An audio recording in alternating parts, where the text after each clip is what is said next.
एक बार माता पार्वती ने घने जंगल में शिशु गणेश को छोड़ दिया था। इस जंगल में हिंसक जीव भी मौजूद थे। कभी कभार उस जंगल से ऋषि मुनि भी गुजरा करते थे। इस दौरान एक सियार ने शिशु गणेश को देखा और उसके पास जाने लगा। इस समय ऋषि वेद व्यास के पिता पराशर मुनि वहां से गुजरे। तभी वहां से गुजरते समय उनकी दृष्टि उस बालक पर पड़ी। उन्होंने देखा कि सियार धीरे धीरे उस बालक के पास आ रहा था। उन्होंने सोचा कि कहीं ये इंद्र का कोई जाल तो नहीं है उनका तप भंग करने के लिए। लेकिन फिर महर्षि पराशर तेजी से शिशु की ओर बढ़े और यह देखकर वह सियार अपनी जगह पर ही रुक गया। फिर पता नहीं कहां, लेकिन वह सियार कहीं गुम हो गया। उस बालक को ऋषि ने देखा। उसकी 4 भुजाएं थीं, सुंदर वस्त्र, रक्त वर्ण और गजवदन देख वो समझ गए कि वो कोई साधारण बालक नहीं है, बल्कि वह स्वयं प्रभु थे। तब उन्होंने शिशु के चरणों में अपना मस्तक रख दिया। ऋषि खुद को बेहद भाग्यशाली समझने लगे। वे शिशु को अपने साथ लेकर अपने आश्रम चले गए। जब वे आश्रम पहुंचे तो उनके साथ बालक को देख उनकी पत्नी वत्सला ने पूछा, यह बालक उन्हें कहां से मिला? तब उन्होंने कहा, यह बालक उन्हें जंगल के तट पर पड़ा मिला। शायद इसे वहां कोई छोड़ गया था। वत्सला ने उस शिशु को देखा और वे बेहद प्रसन्न हो गई। ऋषि पराशर ने अपनी पत्नी से कहा कि यह बालक साक्षात त्रिलोकीनाथ है, यह हमारा उद्धार करेगा। यह सुनकर वत्सला बेहद रोमांचित हो उठी। इसके बाद से उन दोनों ने मिलकर गणेश जी का खूब लालन पालन किया। एक बार गणेश भगवान पराशर ऋषि के आश्रम में मुनि पुत्रों के साथ खेल रहे थे। तभी वहां पर पाताल लोक से कुछ नाग कन्याएं आईं। उन्होंने भगवान शिव के पुत्र बालक गणेश को देखते ही उन्हें अपने साथ अतिथि सत्कार के लिए पाताल लोक पधारने का आग्रह पूर्वक निवेदन किया। गणेश भगवान उस प्रेम भाव से किए गए निवेदन को ना नहीं कह पाए और उनके साथ पाताल लोक के लिए निकल पड़े। वहां पहुंचते ही पाताल लोक वासियों ने उनका स्वागत बड़े प्रेम और आदर भाव से किया। अतिथि सत्कार के कुछ समय पश्चात जब वह सैर सपाटे पर निकले, तब रास्ते में उनकी मुलाकात पाताल लोक अर्थात नागलोक के राजा वासुकी से हो गई। बालक गणेश जी ने सम्राट वासुकी को विनम्रता से अभिवादन किया, लेकिन वासुकी बातों बातों में गणेश भगवान का उपहास कर रहे थे, उनके स्वरूप का मजाक उड़ा रहे थे। यह बात गणेश जी को बिल्कुल भी अच्छी नहीं लगी। इसलिए उन्होंने राजा वासुकी के साथ युद्ध करके उन्हें चारों खाने चित कर दिया। युद्ध के अंत में गणेश जी ने वासुकी के फन पर अपना पैर रख दिया। साथ ही उनका नीचे गिरा हुआ राजमुकुट उठाकर स्वयं पहन लिया। राजा वासुकी और गणपति महाराज के लड़ाई की खबर जब वासुकी के भाई महान शेषनाग तक पहुंच गई, तब वह बड़ी तेजी से अपने भाई को मदद करने के लिए दौड़े चले आए। युद्ध स्थान पर पहुंचते ही शेषनाग गर्जना करते हुए बोले, कौन है वह जिसने मेरे भाई की ऐसी हालत की है? गर्जना की ललकार सुनते ही एक दंत गणेश भगवान शेषनाग के सामने प्रकट हुए। अपने सामने पार्वती नंदन पराक्रमी श्री गणेश को देखते ही शेषनाग जी ने उनका अभिवादन किया। उन्होंने तत्काल ही गणेश जी को पाताल लोक के राजसिंहासन पर बिठाकर राजा घोषित कर दिया। एक अन्य कथा के अनुसार बहुत समय पहले की बात है, एक दिन गणेश जी धरती पर सैर कर रहे थे। सैर करते करते वह एक अनाज के खेत में पहुंच गए। भूख लगने के कारण उन्होंने उस खेत में से 12 अनाज के दाने तोड़कर खा लिए। वह खेत सेठ धनीराम जी का था। कुछ समय बाद भगवान गणेश को अपने किए पर पछतावा होने लगा, क्योंकि उन्होंने सेठ जी को बिना पूछे ही उनके खेत से अनाज चुरा लिया था।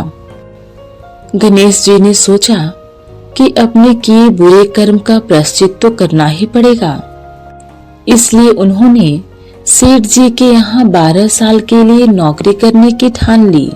उसके बाद अगली ही सुबह भगवान गणेश 13-14 साल के एक लड़के का रूप लेकर नौकरी मांगने के लिए धनीराम सेठ के घर पर पहुंचे और उन्होंने सेठ जी को अपना नाम गणेश बताया। उनकी बुद्धि की परीक्षा लेने के बाद सेठ जी ने खुशी खुशी नौकरी भी दे दी। अब गणेश भगवान एक सामान्य मनुष्य के रूप में सेठ जी के ही घर पर रहने लगे। एक दिन सेठ जी की पत्नी शाम के समय घर का काम खत्म करने के बाद राख से हाथ धोने जा रही थी। यह देख गणेश जी ने सेठानी जी के हाथ पकड़कर जबरदस्ती मिट्टी से धुलवाए। गणेश की इस हरकत से सेठानी आग बबूला हो गई और उन्होंने सेठ जी के कमरे में जाकर गणेश की शिकायत कर दी। सेठानी से सब कुछ सुनने के बाद सेठ धनीराम ने गणेश को बुलाया और इस हरकत का कारण पूछा। गणेश जी बोले, सेठानी शाम के समय राख से हाथ धो रही थी और ऐसा करने से घर की लक्ष्मी नाराज होकर चली जाती है, इसलिए मैंने उनके हाथ मिट्टी से धुलवाए। इससे घर पर माता लक्ष्मी की कृपा बनी रहती है। यह सब सुनकर सेठ जी ने सोचा, गणेश की सोच तो बड़ी अच्छी है। उसके कुछ दिन बाद कुंभ मेले का शुभ अवसर आया। सेठ जी ने गणेश को बुलाया और कहा, सेठानी जी को कुंभ मेले में स्नान करा लाओ। सेठानी और गणेश स्नान के लिए कुंभ मेले में पहुंचे। वहां पहुंचने के बाद सेठानी नदी के किनारे बैठकर नहाने लगी। उन्हें ऐसा करते देख गणेश दौड़कर आए और सेठानी जी के दोनों हाथ पकड़कर उन्हें नदी के अंदर ले गए। उनसे पानी में डुबकी भी लगवाई और फिर किनारे पर ले आए। गणेश की इस हरकत से सेठानी का गुस्सा 7वें आसमान पर पहुंच गया। सेठानी जी घर आते आते पूरे रास्ते गणेश को ताने पर ताने मारती रही, लेकिन गणेश भगवान सब कुछ शांति से सुन रहे थे। घर आते ही सेठानी ने सेठ जी के पास फिर से गणेश की शिकायत की। सेठ जी ने तुरंत ही गणेश को बुलाया और पूछा, तुमने ऐसा क्यों किया?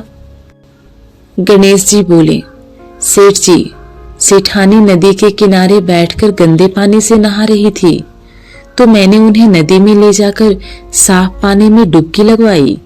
ऐसा करने से उन्हें अगले जन्म में बहुत बड़ा राजपाट और वैभव मिलेगा।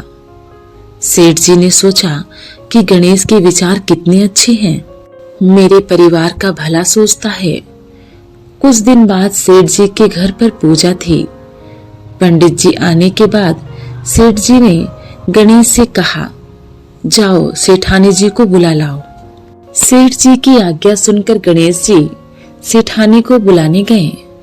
उस वक्त सेठानी काली चुनरी ओढ़कर कमरे से बाहर आ रही थी।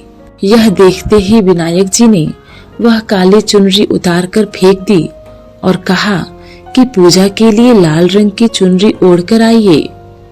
अब सेठानी बहुत ज्यादा नाराज हो गई और गणेश पर चिल्लाने लगी। यह आवाज सुनकर सेठ जी वहां पर भागते हुए आए। तब सेठानी बोली, गणेश ने मेरी चुनरी फेंक दी।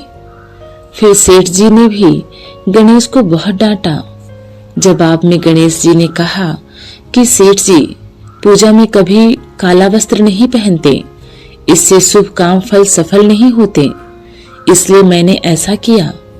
सेठ ने सोचा कि गणेश तो बहुत ही समझदार है। इसी तरह लीला रचाते हुए उसी घर में गणेश जी के 12 साल बीत गए। फिर एक दिन सेठ जी ने नया कारोबार शुरू करने से पहले घर में पूजा रखी थी। पूजा करते करते उनको याद आया कि पूजा की सामग्री में गणेश भगवान की मूर्ति तो है ही नहीं। तब उन्होंने अपने नौकर गणेश को पूजा घर से भगवान विनायक जी की मूर्ति लाने के लिए कहा। गणेश बोला कि मुझे ही मूर्ति समझकर पूजा में विराजमान कर लो, आपके सारे शुभ काम सफल हो जाएंगे।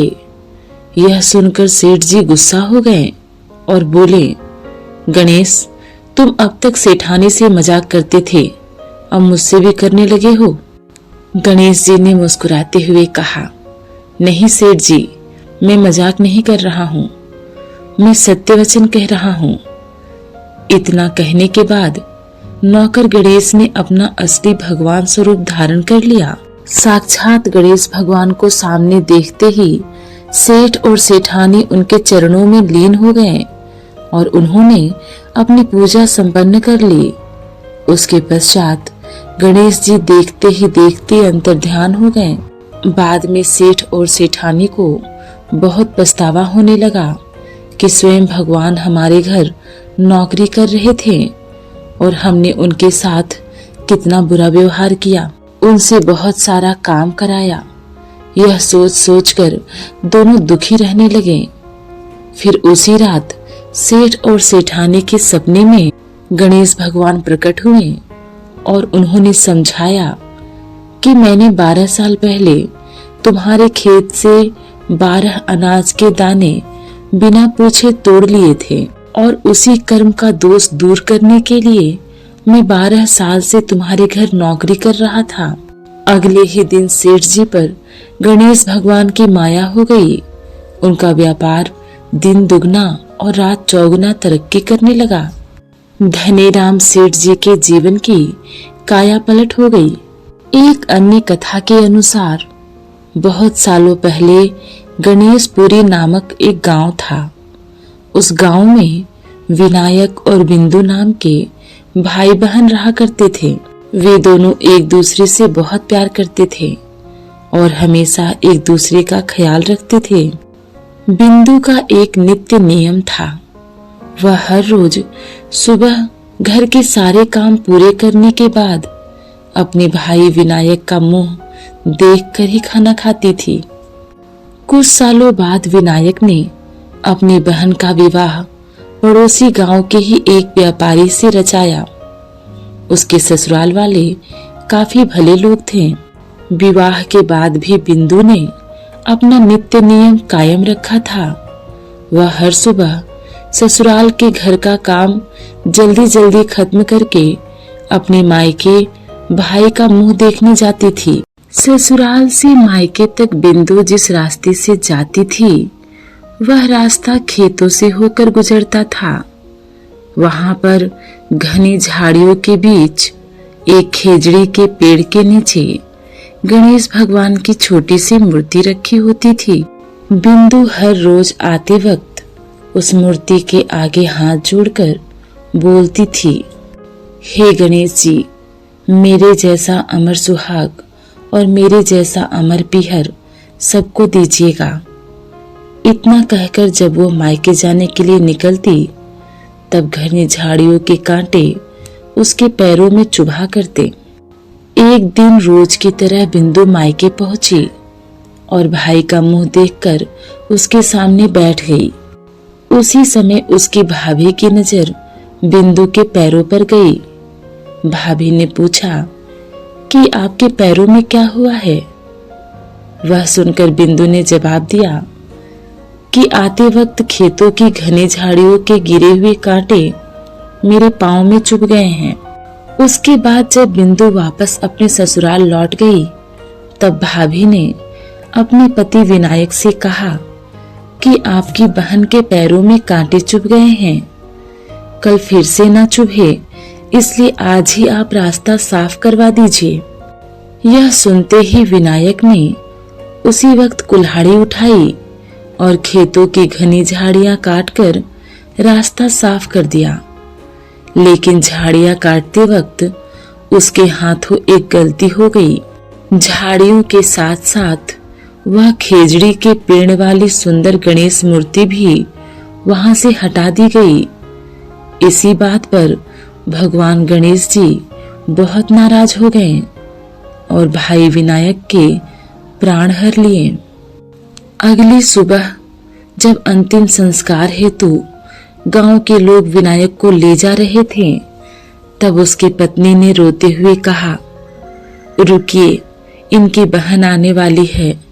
उसका नियम है कि वह अपने भाई का मुख देखे बिना नहीं रह सकती।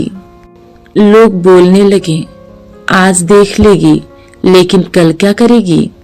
दूसरी तरफ बिंदु रोज की तरह अपने भाई से मिलने ससुराल आ रही थी।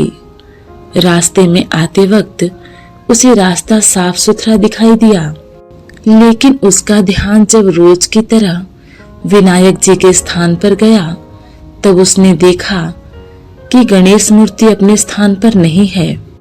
फिर उसने तुरंत ही उस मूर्ति को ढूंढकर उसके नियमित स्थान पर स्थापित कर दिया और हाथ जोड़कर बोली, हे गणेश भगवान, मेरे जैसा अमर सुहाग और मेरे जैसा अमर पीहर सबको दीजिएगा।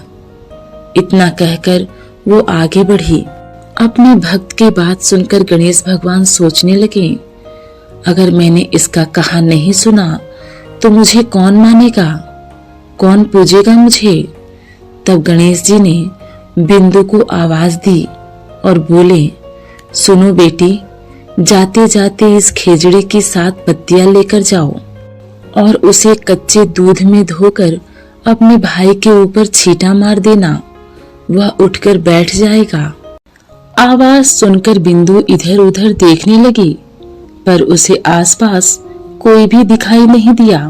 फिर उसने सोचा, ठीक है, जैसा सुना वैसा कर देती हूँ। और वह खेजड़ी की 7 पत्तियां तोड़कर अपने भाई के घर ले गई। मायके पहुंचते ही उसने देखा कि भाई के घर के बाहर गांव के लोग इकट्ठा हुए हैं। भाभी रो रही है और सामने भाई का शव रखा है। फिर बिंदु ने तुरंत ही सुनी हुई उस आवाज के हिसाब से खेजड़ी की 7 पत्तियां कच्चे दूध में धोकर भाई पर छींटे मार दिए। उसके बाद चमत्कार हुआ। गणेश भगवान की कृपा से बिंदु का भाई विनायक उठकर बैठ गया। भाई के उठते ही वह अपनी बहन से बोला, मुझे बहुत ही गहरी नींद आ गई थी। यह सुनकर बिंदु बोली, इस तरह की नींद किसी दुश्मन को भी नसीब न हो। बाद में उसने अपने भाई को पूरी कहानी बताई। तभी भाई विनायक ने भगवान गणेश से क्षमा मांग ली। तो यह थी मान्यता अनुसार बुधवार को सुनी जाने वाली गणेश जी की कथा।